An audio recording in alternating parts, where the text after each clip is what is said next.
నుంచి ఒక క్లిప్ అయితే లీక్ అయింది, వైరల్ గా మారింది, చూసే ఉంటావు. ఎలా చూసినాక నాకు చాలా బాధగా ఉంది. ఎందుకంటే ఇప్పటి వరకు రాజమౌళి గారు సినిమాల్లో ఇప్పటి వరకు ఏ సినిమాలు కూడా లీక్ అయిందే లేదన్నమాట. అది చాలా బాధ అనమాట. దేనికంటే ప్రొడ్యూసరు ఎన్నో కోట్లు పెట్టి, వేల కోట్లు పెట్టి ఆ సినిమాలు తీస్తారు. ఆ సినిమాలు తీస్తే వాటిని కొంతమంది టీం వాళ్ళు ఇంకా ఎవరైనా వాళ్ళకే కాస్త బుద్ధి జ్ఞానం ఆడాలన్నమాట లోపల.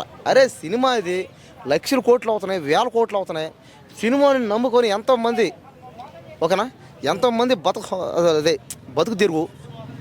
కాబట్టి ఇంతమంది బతుకు తెరువు మీద మనం దెబ్బ కొడుతున్నాం అని చాలామంది అనమాట. చాలామందికి రావాలి అది, అంటే లీక్ చేసే వాళ్ళకి రావాలన్నమాట ఆ బుద్ధి జ్ఞానం లోపల. ఆ క్లిప్ చూసిన తర్వాత చాలా బాగుంది. అబ్బా యాక్చువల్లీ అంటే అసలు సూపర్. అదేందో అది ఎడారి కావాలా ఏందో ఏం అర్థం కావట్లేదు. ఇసుక ఎడారా ఏం అర్థం కావట్లేదు. అది వీడియో తీయడం కూడా సరిగ్గా తీయలేదు, బాగా అది ఏందో బ్లర్ అవుతుంది. కానీ రాజమౌళి గారి సినిమా అంటే ఇంకా చెప్పలే, పైగా మహేష్ బాబు గారు అన్న కూడా చెప్పలే.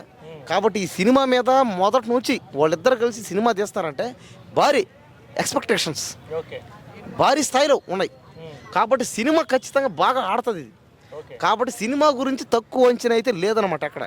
కానీ సినిమా లీక్ అవ్వడం నాకైతే చాలా బాధగా ఉంది. ఎందుకంటే ఈ వేల కోట్లు లక్షలు పెట్టి తీయడం, పాపం ప్రొడ్యూసరు, ఈ సినిమా వాళ్ళు ఎంతోమంది దానివల్ల. ఎందుకంటే సినిమా థియేటర్ పారు అంటే ఇలాంటి లీకేజ్లు ఒక 10 పైన అయ్యాయి అంటే ఇంకా పారు ఇంకెవరు, అదేముందలే ఇంకేముందని. కానీ సినిమా రిలీజ్ అయిన తర్వాత ఇట్లాంటి బయటకు వస్తే బాగుంటుంది ఇంకాస్త. ఇది అప్పుడు ఇప్పుడు దాన్ని. కానీ సినిమా ముందు ఇవన్నీ బయటకు వస్తే మాత్రం చాలా బాధ అనమాట ఇది. ఎందుకంటే ప్రొడ్యూసర్ పాప మాత్రం నాశపోవడం. ఓకే, సినిమాకి 10,000 కోట్లు ఏమైనా వచ్చే అవకాశం ఉందంటావా? ఖచ్చితంగానా?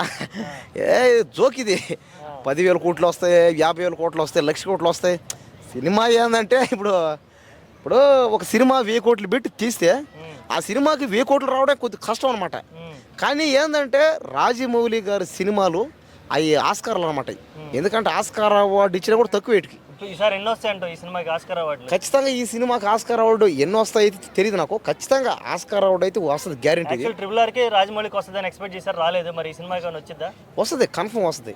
ఎందుకంటే రాజమౌళి గారు కూడా కసితో పగతో, ఆయనకి ఏముందన్న చెప్పండి, ఆయన బాహుబలి కానీ ఆయన చేసినట్టు ఎన్నో, ఎప్పుడో స్టూడెంట్ నెంబర్ 1 దగ్గర నుంచి మొన్నటి తీసిన బాహుబలి, RRR దాకా ప్రతి సినిమా ఆస్కార్ అది.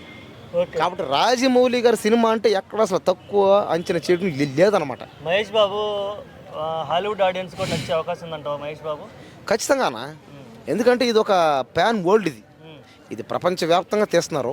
ఈ సినిమా ఖచ్చితంగా బాగుంటుంది, నచ్చుతుంది అందరికీ. ఈ సినిమాని అందరూ థియేటర్ వస్తారు, చూస్తారు. ఈ సినిమా గురించి ఎన్ని లీకులు వచ్చినా, సినిమా గురించి ఎంత తక్కువగా ట్రోల్ చేసినా, ఎంత ఎక్కువగా చేసినా ఎవరికి పోయేదైతే లేదనమాట. మహేష్ బాబు గారికి కానీ రాజమౌళి గారికి కానీ వాళ్ళకి ఒరిగేదైతే లేదేమి. సరే, ఫైనల్గా ఇట్లాగా లీకులు చేసే వాళ్ళ గురించి ఏం చెప్పాలనుకుంటున్నావు? ఇంక ఏముంది, వాళ్ళ కర్మాన్ని వాళ్ళే పోతారు, ఏదో రోజు చిక్కుతారు, వాళ్ళు జైలుకి అంత ఇంకంతే.